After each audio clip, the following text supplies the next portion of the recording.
Okay, remember the slow Bagua, the way we were doing it, the Qigong linear form. We got up to that posture. Just a few more things about it. I've explained to you the explosive way of doing it and also the very slow way of doing it, and mostly when we get to a one-legged stance it's held for 3 seconds and then into the next move. I've explained all that. There is a middle of the road way of doing this as well, which is fantastic for simply building pure bodily strength, simply because it trains the body in yin and yang. It's a beautiful method of training the body in yin and yang. And it literally fools your brain into believing that you've done an hour at the gym, and you haven't. So simply by doing this form in this way, you'll find that you think, whoa, where's that muscle coming from? Gee, I'm getting a lot more power. And it's simply through doing this form in this way. I'll just show you just the first. The end moves are explosive. The other moves are the very slow Qigong method.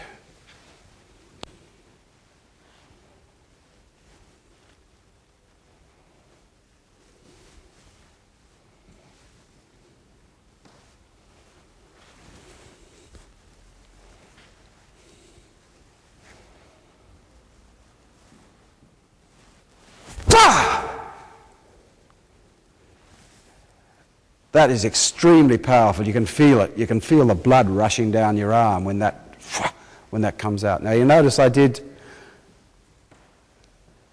whenever you're doing two sides together like this, you always do one side without doing the explosion, then you do the left side or whatever it is on the other side, and then you do the explosion on the finishing move, you see. So I did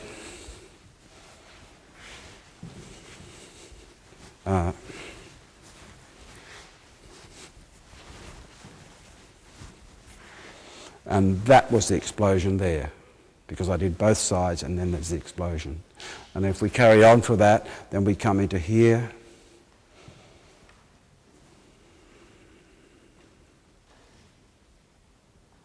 And there's the Qigong part that you hold for a count of 3, then your foot just goes down all by itself. No putting weight on it, just goes down first, and then you squeeze.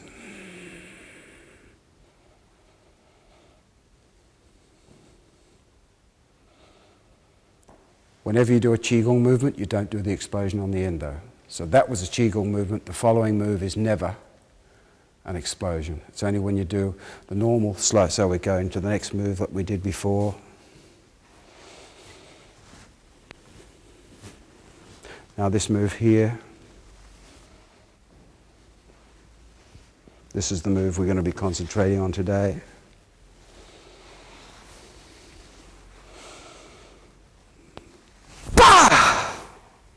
And there's the explosion there. So it's the end of most of them when you don't go, and you, as I said before. So we're going to go into the next move now from here. So we've come around, we've done the first moves, and we've come around the Qigong into here, and we've come around to this move here.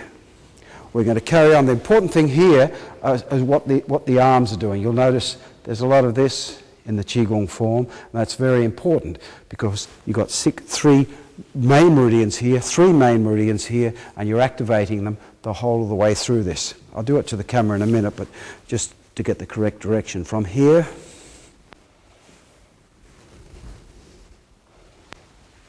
see how the hand's turning? It rotates over. And your right hand is going to come that, it's one of those Qi activations. It comes down the dantian, then up and over your head, and now the right hand will turn. Oh, sorry, Eli. My mistake, you're wrong again.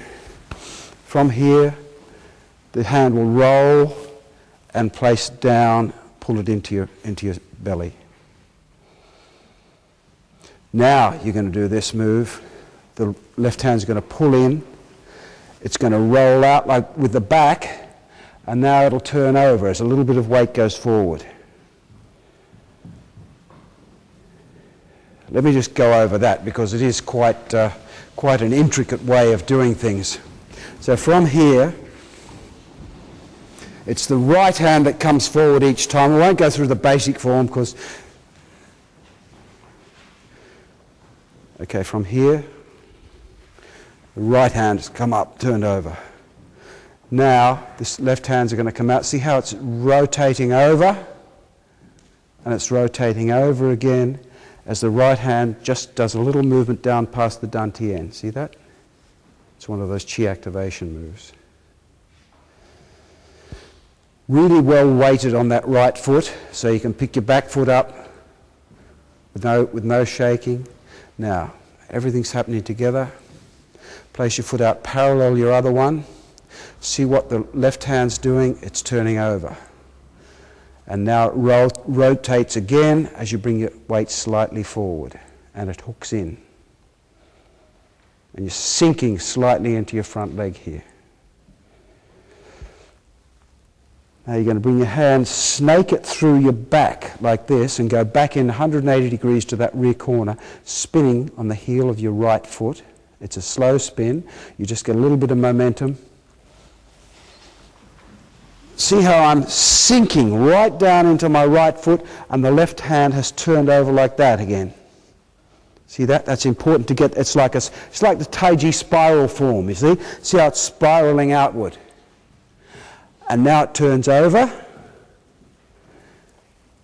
You do a right heel turn and push both hands around. The right foot turns right out. You scoop with your right hand. Stepping forward, loading your left hand. You just place your left foot down gently. We're doing slow form now. We're not doing the explosive form. And then just release. And your right hand turns down.